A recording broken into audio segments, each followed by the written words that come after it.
시청자 여러분 안녕하십니까? 황보승희 장성호의 정치업 시작합니다.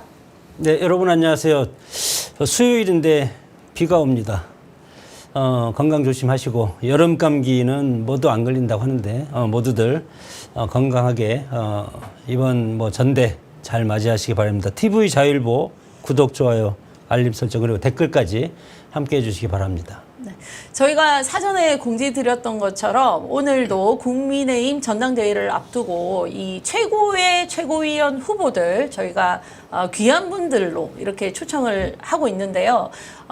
김민수 후보 오늘 초청했습니다. 저희 방송에 과거에도 자주 나오셨었는데 지금 굉장히 바쁘실 텐데 저희 방송을 아주 우선적으로 이렇게 와주셔가지고 아유 영광입니다. 네, 제가 영광입니다. 오늘 네. 감사합니다.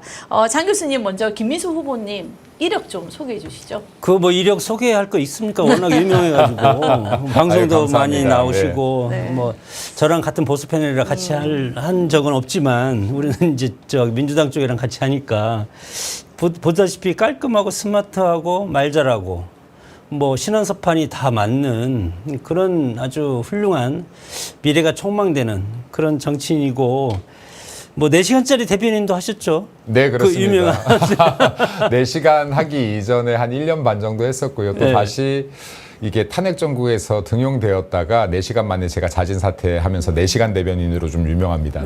네, 그걸로 유명한 것 같아요. 근데 워낙 대변인을 여러 체제에서 많이 했어요. 네, 맞습니다. 그래서 네. 국민의힘의 간판 대변인 하면 김민수 이렇게 좀 공식화돼 있는 것 같아요. 제가 볼 때는. 네, 대변인 같은 경우 1년 제가 4개월 김기현 대표 체제에서 제가 채택이 돼서 다음 비대위 그러니까 한동훈 체제까지 했었었고요. 그리고 이 대변인 하면서 가장 많이 논평을 쓴 대변인으로 유명한데 논평 쓰면서 고소고발도 당했고요. 제가 드리고 싶은 말씀은 지금 당내에도 대변인들 많이 계신데 대변인이 고소고발 안 당하면 제대로 싸운 거 아닙니다. 제대로 일한 거 아닙니다. 제대로 싸워야 대변인들이 우리가 야당 이길 수 있다는 말씀도 드립니다. 네. 그러니까 저렇게 싸울 수 있는 지금 우리 최고위원이 필요합니다. 당대표도 마찬가지고 야당에 맞서 싸울 정청래 대표한테 맞서 싸울 그런 강력한 그리고 준비되고 훈련된 그런 후보가 필요하기 때문에 우리 국민들 당원들도 보면은 누가 깝니다. 그런 건 바로 비교가 될 것 같아요. 아유 감사합니다. 네, 오늘 좋은 네. 시간이 됐으면 좋겠습니다. 아유, 영광입니다. 두 분과 방송할 수 있어서 영광입니다. 네. 사실 이제 성남에서 분당구 당협위원장을 오래 하셨잖아요. 한 4년 했습니다. 거기가 원래 장차관들 자리라고 하거든요, 보수에서. 그래서 배지를 달지 못한 노배지가 거기에서 1년 버틴 사례가 거의 없어요, 당협위원장으로. 근데 제가 알기로는 노배지 당협위원장으로 기네스에 오른 최장 기간 네, 4년 정도 했습니다. 네. 근데 사실은 그렇게 고생을 하고도 지난번 총선에 출마를 못했어요. 네, 아쉽게 출마를 못해서 네. 저도 많이 아쉽기는 한데 또 여기에 대신 자리하신 분이 또 지역 관리 잘하고 계시니까 그래도 그럼에도 불구하고 이제 앞으로의 국민의힘에서는 공천제도가 열심히 했던 분들에게 더 많은 기회가 가고 또 싸울 수 있는 분들, 능력 있는 분들 위주로 공천 기회가 갈 수 있는 이런 제도적 변화가 좀 일어나면 좋겠습니다. 네. 웬만한 사람 같으면은 벌써 탈당했을 겁니다. 저는 이게 2019년도에 당협위원장이 공개 오디션으로 됐거든요. 그러니까 선발됐습니다. 제가 어떻게 보면 대한민국 정치사의 첫 공채 정치인일 수도 있을 것 같습니다. 그 당시에 네. 면접 이벤트로 열심히 네, 기획해가지고 토론 배틀 했었어요. 붙고 막 해서 제가 네네. 현직 국회의원하고 결승해서 이겨서 당협위원장에 선발됐던 것인데 그때 자유한국당 시절에 당시 지지율이 10% 후반대, 20% 초반대였거든요. 이 어려울 때 제가 입당했다는 거는 저는 보수를 사랑하고 보수주의에 빛나는 가치를 믿는 보수주의자이기 때문입니다. 그래서 대한민국을 대표하는 보수정당 국민의힘을 떠날 수도 없거니와 여기가 망가졌다고 떠나면 보수주의자 아니지 않겠습니까? 이 당을 살리고 다시 한번 보수에 빛나는 가치를 세우고 싶습니다. 보수정당, 강한 보수정당 만들고 싶습니다. 네. 그렇게 생각하면은 의리 있는 사람이에요. 그러니까 당에서 저렇게 원외 당협위원장으로 몇 년을 고생을 하고 당 대변인으로서 또 몇 년을 고생을 하고 그럼에도 불구하고 자기 지역에서 공천을 못 받았어요. 그리고 따지고 보면 윤석열 대통령 시절에 어떻게 뭐 윤석열 대통령의 혜택을 못 받은 거죠. 그러니까 총선을 못 나온 건데 그럼에도 불구하고 그 탄핵 정국에 굉장히 이게 잘못됐다라는 얘기를 강하게 소신 있게 했잖아요. 윤석열 대통령이 당선될 때 제가 당협위원장이었죠. 근데 경기도 59개 당시 지역구 중에서 제가 알기로는 윤석열 대통령 득표율 1위를 만든 당협입니다. 네, 우리 지역이 경기도에서 가장 득표율이 높았던 걸로 제가 알고 있습니다. 그리고 사실 대통령께서 임명하신 이후에 저는 그 흔한 대통령 시계도 직접 못 받아봤습니다. 네, 그리고 당협위원장에서 물러서야 됐고 정치적으로 약간 고초가 대래 있었는데요. 그럼에도 불구하고 제가 윤석열 대통령 이후에 계속해서 윤석열 대통령을 지지하고 응원하고 패널로 그렇게 많이 나가면서도 대통령에 대한 비판을 하지 않았던 이유는 제 개인을 넘어서 대통령이 펼쳤던 정책들이 다 옳다라고 생각했기 때문입니다. 보수의 가치에 부합하다고 봤기 때문입니다. 노동개혁, 민주노총 그렇게 지속적으로 끝까지 포기하지 않고 잡으려고 했던 대통령 없었습니다. 당시에 제가 알기로 민노총 회원수가 약 120만 명 됐던 걸로 아는데 윤석열 대통령이 들어오고 나서 약 30만 명 줄어들었던 걸로 알고 있습니다. 그리고 지금 민주노총의 회계까지도 건드렸었고요. 그리고 민노총이 지금 북한의 지령을 받는 것까지도 건드렸습니다. 저는 윤석열 대통령이 임기를 마쳤다면 대한민국 경제의 발목을 강하게 잡고 있는 민주노총을 해산 직전까지 몰고 갔을 수 있다라고 생각합니다. 이거 하나만으로도 내 개인의 피해가 있었다고 하더라도 이 사람은 충분히 보수의 가치를 하는 대통령으로 인정하고 박수 쳐줄 수 있는 분이었고요. 또 두 번째 말씀드린다면 교육개혁도 했었습니다. 그런데 교육개혁도 했었는데 당시에 당내에서 더 많은 비판을 했어요. 왜 킬러 문항 같은 부분을 수능 앞두고 건드려서 지지율 떨어지게 하냐. 근데 실제로 두세 달 후에 수많은 대한민국의 교사들이 돈을 주고받으면서 문제를 사고 팔던 정황이 드러났습니다. 맞아요. 자, 이게 지금 보수주의가 얘기하는 공정한 경쟁을 해야 하는 겁니다. 이거 하나만 해도 윤석열 대통령 엄청난 족적을 남겼습니다. 지금 수많은 앞으로 수능을 볼 대학생들이 보다 공정한 환경에서 경쟁할 수 있는 토대를 만들었다라고 봅니다. 이것만으로도 윤석열 대통령은 나 한 명 피해봤더라고 하더라도 지지할 만한 대통령이었다라고 봅니다. 이뿐만이 아닙니다. 외교 정책 같은 경우도 미국과의 동맹 관계를 강화한 것 넘어서 일본과의 관계를 회복한 것을 넘어서 지금 태평양 도서국가라든지 동북아시아라든지 계속 펼쳐나갔습니다. 왜요? 우리나라가 수출국가니까요. 대미 대중의 40% 이상 비중을 두고 있는 대한민국에 앞으로 리스크가 될 수 있다. 이 비중은. 그럼 여러 나라들과의 더 교역을 넓히려고 노력했습니다. 이거는 최소한 10년 후 대한민국, 20년 후 대한민국까지 봐야지 할 수 있는 외교 정책이자 경제 정책입니다. 이러한 부분들을 지금 보수정당 국민의힘이 제대로 홍보하지 못했기 때문에 대통령의 지지율이 올라가지 못했을 뿐이지 정책상으로 봤었을 때는 굉장히 장기적인 안목으로 국가의 이익과 보편적 국민의 이익을 위해서 노력한 사람이 맞다라고 생각합니다. 그렇기 때문에 윤석열 대통령을 저는 비록 한직에 물러났지만 지지했던 것이고 이 사람의 정책 방향이 옳다. 왜냐하면 정치는 꼭 나 아니면 안 돼 하는 선민사상 버려야 됩니다. 이게 굉장히 많은 병폐를 만듭니다. 내가 아니더라도 윤석열 대통령이 옳은 정책으로 나라의 방향을 옳게 바꾼다면 이거 박수 쳐드려야죠.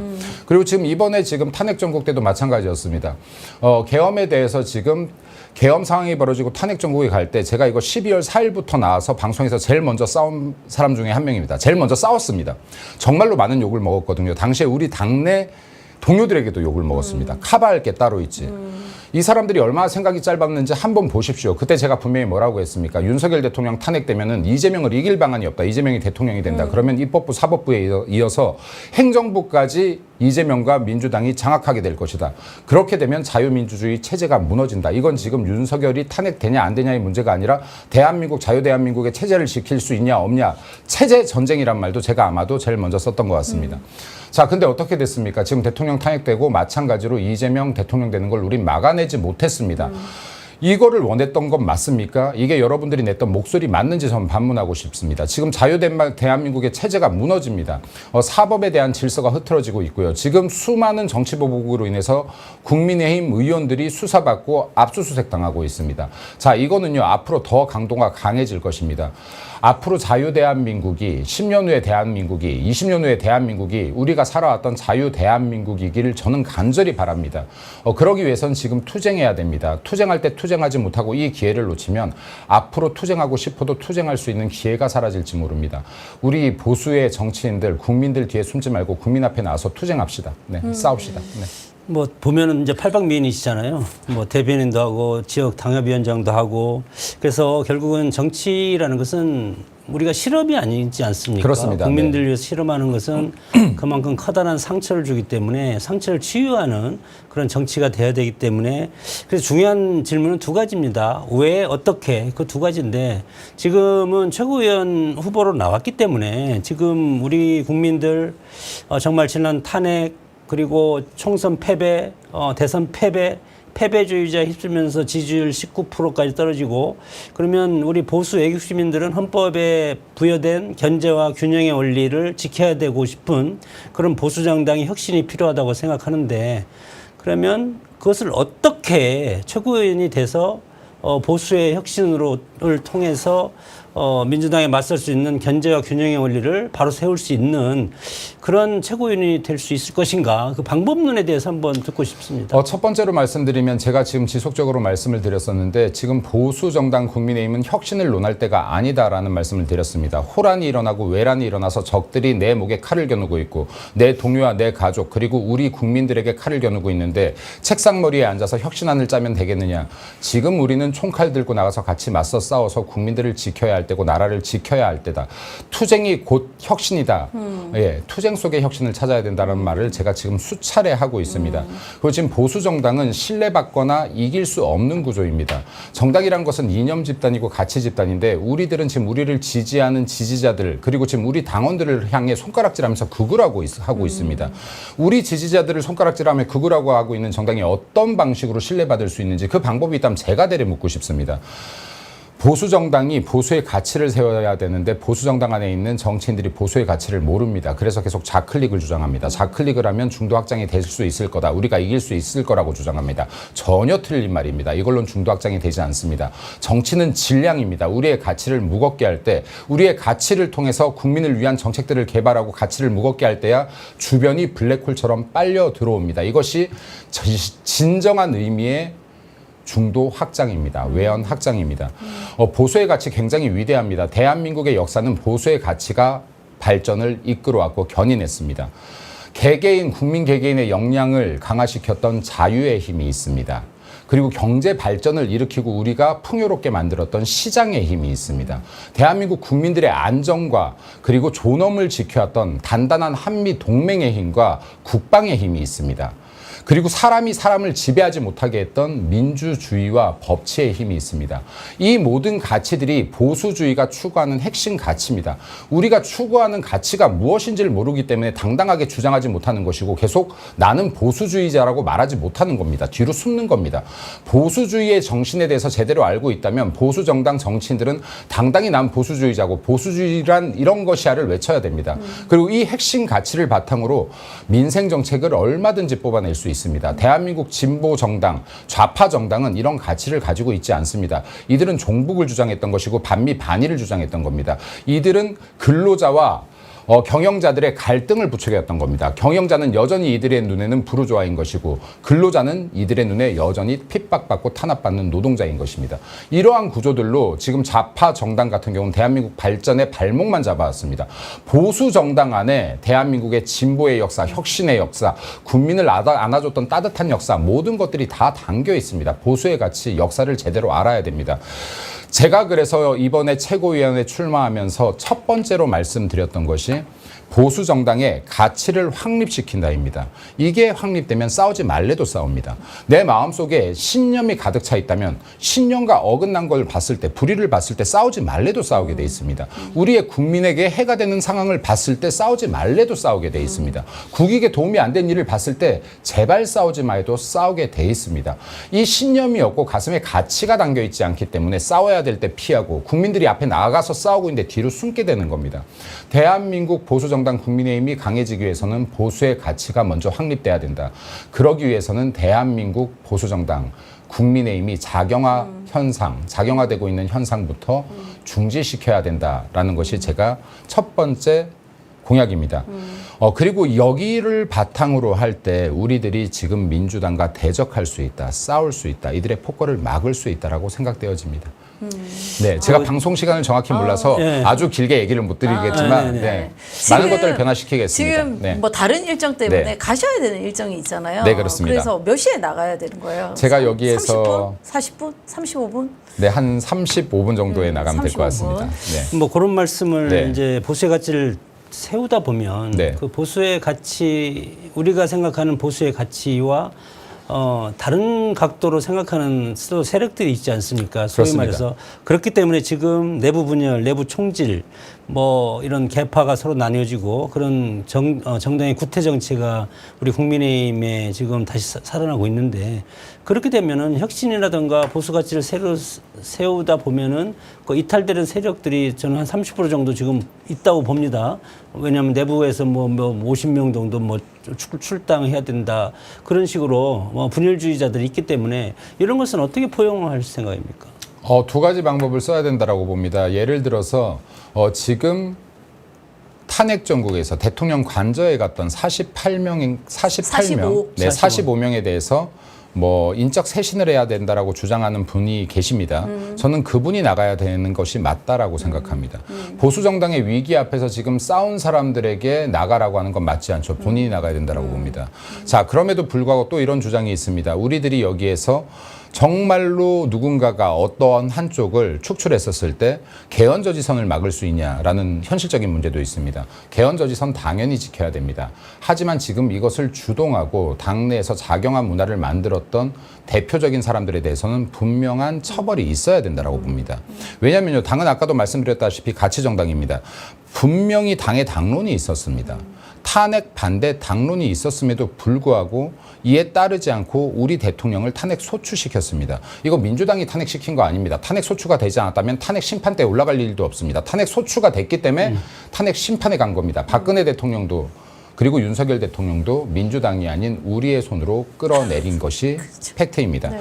자, 그렇다라고 하면요, 이거는 명확합니다. 아까 개파 정치요. 전 개파 정치 반대하지 않습니다. 개파가 있어야 됩니다. 건전한 개파. 우리 당내는 건전한 개파가 없는 게 문제입니다.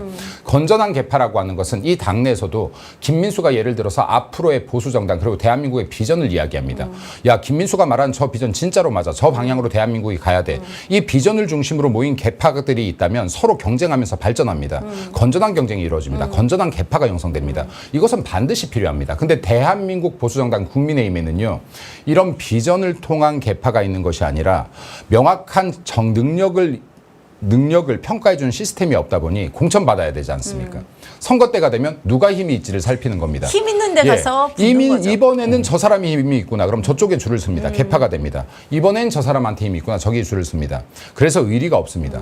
이 사람이 힘을 잃으면 바로 다 배신하고 딴 쪽으로 이동합니다. 우리 보수 정당이 진짜 서로 간에 의리도 없고 동지애도 없고 동료애도 없는 것은 건전한 개파가 있는 것이 아니라 힘을 쫓는 개파만 있기 때문입니다. 이것을 없애기 위해서는 실력 중심의 정당이 돼야 되고, 실력 중심의 정당이 되기 위해서는 공청 시스템이 분명히 모두 다 뜯어 고쳐야 됩니다. 자, 근데 이 부분이 지금 말씀드렸던 것이 제 두 번째 공약입니다.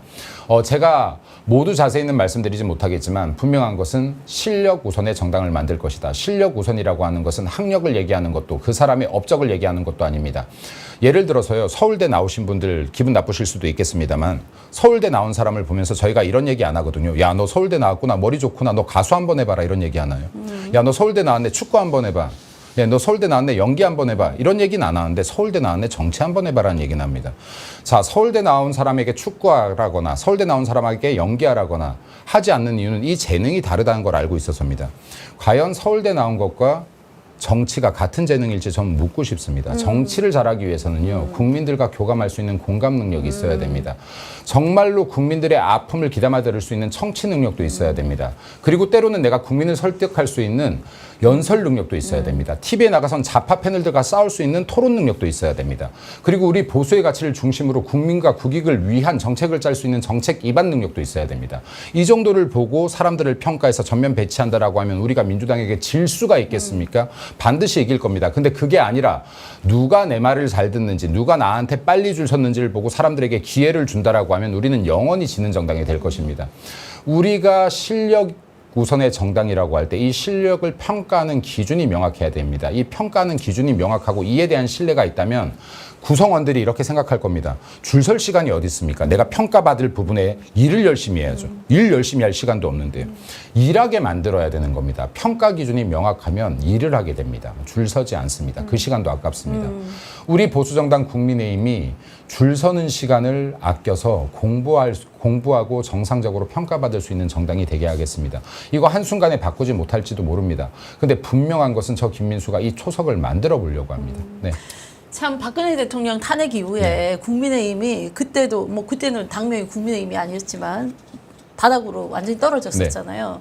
저는 지방의원을 했었기 때문에 너무나 그런 생각에 공감을 해요. 내가 거의 뭐 20년 가까이 이 당에 있었지만 이 당이 공통으로 이 정치 결사체가 공유하는 이념이 뭔지를 잘 모르겠는 거예요. 그러니까 지역에서 너무 쉽게 빨간 옷을 입고 있던 사람들이 선거에 이기기 위해서 주류가 민주당이 되니까 옷을 바꿔 입고 거기 넘어가고 지방선거를 하는데 삼각지에서 한 사람은 우리 당에서 가서 민트색 옷을 입고 한 사람은 저기 파란색 옷을 입고 선거운동을 하고 있었어요. 거기 제가 너무 충격을 받았어요. 그래서 보수가 그런 이념적 그 가치를 명확하게 해야 된다. 당연합니다. 거기에 너무 공감하는데 그때 공감하고 저도 21대 총선에 국회에 들어갔잖아요. 그런 얘기 안 했겠어요? 했겠죠? 개선이 안 되는 거야. 지금까지 안 바뀌는 거예요. 바뀌어야 됩니다. 바뀌게 하려면요, 국민 여론을 움직여야 됩니다. 왜냐하면 여기 최고위원 한 명이, 국회의원 한 명이 이거 바꿀 수 있겠습니까? 당내에 수많은 사람들이 있습니다. 이건 여론을 움직이면서 바뀌어야 된다라는 말씀을 드리고요. 그리고 제가 한 가지 명확하게 하려고 하는 것은 선거 때가 돼서 입당한 사람들에게 기회를 주지 않으려고 합니다. 지금 이제 지방선거 1년 남지 않았습니다. 그때가 돼서야 내가 여기 한번 공천이나 받아볼까? 이 사람들이 공천을 받는다는 건요, 이때까지 공정하게 경쟁했던 수많은 우리 동료들의 기회를 뺏는 겁니다. 네, 그때 가서 가치도 명확하지 않은 사람들이 들어와서 뭔가 기회를 받고 운 좋게 배지를 달기 때문에 이들이 우리 당의 위기 상황이 되면 떠나기도 하고 그리고 우리 당을 위해서 싸우지 못하는 겁니다. 내부 총질의 핵이 되는 거죠. 맞습니다. 그런 사람들이. 네. 그리고 이 얘기도 하고 싶어요. 계속 다양성이 정당을 강화시킨다고 하는데 저는 단호하게 아니라고 말씀드리겠습니다. 사교 집단이 아닙니다. 정당은 가치 집단입니다. 사교 집단이나 기업에 정말 IT 기업, 창의성을 요구하는 곳에서는요, 다양성이 강화시킬 수 있습니다, 조직을. 근데 가치 정당은요, 다릅니다. 이건 정말 하나의 가치를 동의하는 사람들이 모인 집단입니다. 이 가치를 더 빛나게 할 수 있는 에너지, 이것은 가치에 동조하는 사람들이 얼마나 단단하게 뭉쳐져 있나로 이 방향성과 목표를 정하게 됩니다. 근데 이 안에서 다양성이라고 하면요, 이건 이 내부의 분열의 시작이 됩니다. 가치 집단이에요. 가치가 다른 분들은 이 안에 들어오면 안 돼요. 딴 쪽으로 가셔야지 맞습니다. 네. 저는 다양성을 그렇게 해석하고 싶어요. 일단 명확한 가치 하나를 분명히 그럼요. 하고 그 안에서 다양한 스펙트럼을 인정하고 토론해서 뭔가 하나로 만들어서 우리의 한 목소리를 내는 거. 그게 아까 제가 말씀드렸던 비전 위주의 개파다라는 말씀 드리겠습니다. 그러니까 같은 말을 하고 있는 건데, 비전 위주의 개파, 우리의 가치 안에서 새로운 비전들을 연구하고 어떤 것이 맞는지 건전한 토론을 하는 것은 다양성으로 볼 수 있다. 하지만 아예 다른 주장을 하고 지금 보수의 가치에 어긋나는 주장을 하는 것은 다양성이 아니라 이것은 지금 이 결합을 깨트리는 것이다 라는 말씀 드리고 싶습니다. 네. 이제 뭐 아주 중요한 그런 원론적인 말씀은 다 이제 이해를 하는데, 결국은 우리 정당을 보면은 지금 영남당이라는 비판을 듣고 있지 않습니까? 그것이 우리 정당의 흐름을 꿰뚫고 있는 지역주의, 그리고 개파, 보수주의, 이것이 이제 관통하는 것이 결국은 총선에서 패배하면 그것이 내부 분열로서 보수 정당이 망했다, 이렇게 이제 비판을 하고 있고, 결국은 물론 정당의 목적이 혼란을 질서로서 전환하는 그런 기능을 하지만, 그럼에도 불구하고 현실적으로 보면은 이재명 정부가 출범하고 있고 보수 정당이 지금 지리멸렬을 하고 있고 내부 분열, 지리멸렬을 하고 있기 때문에 내부 분열로 보이는 겁니다. 서로 백과장명식 해법을 하기 위해서. 그러면 민주당의 180석을 민주당을 우리가 107석으로 앞으로 2년 반 동안 이것을 민주당에 맞서서 가야 되는데, 그것이 과연 당 대표라든가 최고위원이 바뀌어서 들어선다고 하더라도 이것을 극복할 수가 있을 것인가? 그것이 이제 어떤 혁신 아이디어라든가 통합의 메신저가 돼야 되는 것인데, 그것이 두 개가 다 어떻게 조합적으로 이루어질 수 있다고 보십니까? 굉장히 방금 말씀하셨던 것처럼 어려울 것이라는 거에 동의합니다. 결코 누구도 쉽지 않은 과제가 될 것이라고 동의합니다. 근데 제가 첫 번째 하나 말씀드리고 싶은 것은 우리 당의 입에서 영남당이라는 비판은 해서는 안 된다라고 생각합니다. 왜냐하면 민주당은 절대 스스로를 호남당이라고 비판하지 않습니다. 아무리 어려운 상황에 가도 호남당이라고 비판하지 않습니다. 제가 이 말씀을 드리는 이유는 영남의 국민들은 죄가 없습니다. 우리를 지지해준 죄밖에 없는데 영남당이라는 비판을 같이 받아야 됩니다. 잘못이 있다면 보수 정당의 정치인들의 잘못입니다. 영남당에서 밖에서 벗어나지 못하고 있는 이 역량의 한계라고 봅니다. 이 역량을 어떻게 깨서 전국 정당으로 거듭날 것인지를 연구해야 된다. 영남인들은 굉장히 마음 아파하고 있습니다. 왜 우리가 같이 비난받아야 되냐. 우리는 국민의힘을 지지한 제뿐이 없는데. 네. 여기에서도 벗어나게 해드려야 된다는 말씀을 좀 짧게 드리고 싶고 그 외에 싸우는 방식도 말씀드리고자 합니다. 아까 말씀하셨던 것처럼 이길 방법이 보이지 않습니다. 입법부 하나 장악했던 민주당을 대항하는 것도 쉽지 않았습니다. 근데 입법부가 사법부를 어느 정도 장악하고 있는 것으로 추정이 되고요. 이제 행정부까지 완전히 장악해버렸습니다. 입법부 하나 장악했던 민주당의 행패 하나도 막지 못했었습니다. 우리 국민의힘. 행정부까지 장악했는데 우리가 무엇을 할 수 있겠습니까? 수많은 지지자들이 패배감에 젖을만도 합니다. 국회의원들도 겁이 날만 합니다. 패배주의에 젖을만 합니다. 자, 우리들한테 질 수 있는 무기, 국민의힘이 이제 앞으로 질 수 있는 무기 하나뿐이 없습니다. 단 하나입니다. 국민 여론을 돌리는 것뿐이 없습니다. 네, 여기에 기댈 수밖에 없습니다. 근데 이거 국회 안에서 싸워서 되겠습니까? 국회 안에서 10시간 필리버스터 한다고 이거 여론 바뀔 수 있겠습니까? 없습니다. 더 처절하게 싸우셔야 됩니다. 그리고 언론 이미 기울어졌습니다. 레거시 미디어들 다 편향되어 있습니다. 우리가 하는 말들 제대로 목소리 담아주겠습니까? 안 담아줍니다. 자, 현실을 정확하게 직시해야 됩니다. 필리버스터 중단되었으면요.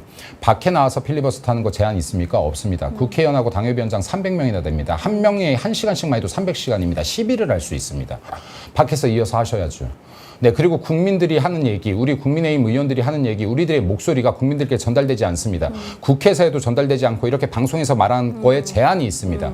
광장으로 나가셔야죠. 2019년도에도 지지율 10% 후반대, 20% 초반대에 불과했습니다. 당시 2019년 4월부터 자유한국당이 매주 토요일마다 광장에서 집회를 이끌었습니다. 우리 당이 집회를 이끌면 어떤 현상이 일어나는 줄 아십니까? 집회 모든 세력들이 우리 당 쪽으로 모입니다. 그리고 이 무대에 어떤 연사들이 쓰는지 아세요? 당대표가 씁니다. 원내대표가 씁니다. 사무총장이 씁니다. 자, 그리고 대한민국 보수정당 국민의힘에서 나 말 좀 잘합니다. 연설할 수 있습니다 하는 수많은 인재들이 이 위에 쓰기 시작합니다. 이거 레거시 미디어가 아무리 편향되어 있어도 당대표부터 수많은 다선 의원이 나온 이 현장을 보도하지 않을 수가 없습니다. 이러한 보도를 통해서 우리 당의 목소리가 국민들에게 전달되기 시작할 겁니다. 이런 싸움을 하지 않고 우리들이 막연하게 때가 되면 바뀔 수 있을 거야. 민주당 지지율 언젠가 떨어지지 않겠어라는 아니란 생각으로 싸운다면 우리는 영원히 질 것이란 말씀을 드립니다. 싸움 투쟁의 방식이 바뀌어야 된다는 말씀을 먼저 드리고 싶습니다. 투쟁의 방식을 바꿨다면 투쟁의 목적이 명확해야 됩니다. 투쟁의 목적은 곧 아젠다입니다. 이 아젠다를 명확하게 잡으면 국민들과 당원들과 그리고 정치인들도 한 번, 두 번 투쟁하다 보면 왜 싸워야 되는지 그 당위성을 알게 됩니다. 지금 투쟁할 게 너무나 많죠. 먼저 국민의힘을 향한 정치보복에 대한 규탄 명확하게 해야 됩니다. 두 번째, 정치적인 특검 수사의 중단 명확하게 요구해야 됩니다. 이재명 12개의 혐의로 5개 재판받고 있던 사람이 대통령이 되었습니다. 이 사람의 재판 속개에 대해서도 빠르게 규탄해야 됩니다. 할 수 있는 것들 너무나 많습니다. 이런 아젠다 잡을 수 있는 거 너무나 많습니다. 지금 증권거래세부터 민생 정책에 대한 부분도 많습니다. 민주당이 입법 추진하고 있는 악법에 대한 규탄들도 명확하게 하면서 국민들께 이 법이 왜 국민에게 해로운지 명확하게 설명해내야 됩니다. 자, 싸울 게 한두 개가 아닙니다. 우리들이 지금 방향을 빠르게 잡고 싸움의 방식을 전환하는 전략이 필요합니다. 이러한 것들 저 김민수가 변화시켜 보겠습니다. 네. 자, 원내에서 숫자가 열악해서 뭔가가 해소가 안 된다면 지금은 국민들과 소통을 해서 결국 국민들을 설득할 수밖에 없다. 그러기 위해서는 밖으로 나와서 보다 처절하게 민주당과 싸우는 모습을 보여줘야 된다. 이게 핵심이죠. 네, 맞습니다. 그리고 군주 민수라고 했습니다. 여기에 민심은요, 배를 띄울 수도 배를 가라앉힐 수도 있다라고 했습니다. 이재명이 잘해서가 아니라 국민의힘이 너무나 무능해서 국민들께서 이재명호라는 배를 띄웠습니다. 이 배를 흔들고 가라앉히게 하려면 저희들은 민심의 파도를 활용할 수밖에 없다. 민심을 얻는 수밖에 없다는 말씀 드리고 싶습니다. 그리고 제발 하나 부탁드리면 우리 당원들과 지지자들의 목소리부터 제대로 들어줄 때 민심을 들을 수 있습니다. 정치라는 것은 나를 지지해주는 분들이 단단해야 확장이 되는 겁니다. 이분들까지 떠나는 정당이 되어서는 안 됩니다. 지금 수많은 분들이 보수정당 국민의힘을 떠나고 있습니다. 창당의 움직임이 여기저기서 보입니다. 우리 당을 지지했던 분들이 우리 당을 향해 손가락질하며 욕하고 있습니다. 이런 정당이 외연 확장을 어떻게 하겠습니까? 우리 보수를 사랑하는 수많은 국민들부터 안아내라라는 말씀 좀 드리고 싶습니다. 네, 오늘 국민의힘의 그 대표적인 최고위원 후보 김민수 후보 모시고 시원한 얘기 들어봤습니다. 결국은 국민과 함께 가야 된다. 그러기 위해서는 더욱더 처절하게 소통의 노력을 해야 된다. 이런 얘기를 해주셨는데요. 오늘 이렇게 와주셔서 다시 한번 감사드리고 좋은 결과 기대하겠습니다. 내일은 장영아 후보를 모시고 저희가 또 좋은 말씀 나눠보겠습니다. 여러분 감사합니다. 네, 감사합니다. 고맙습니다.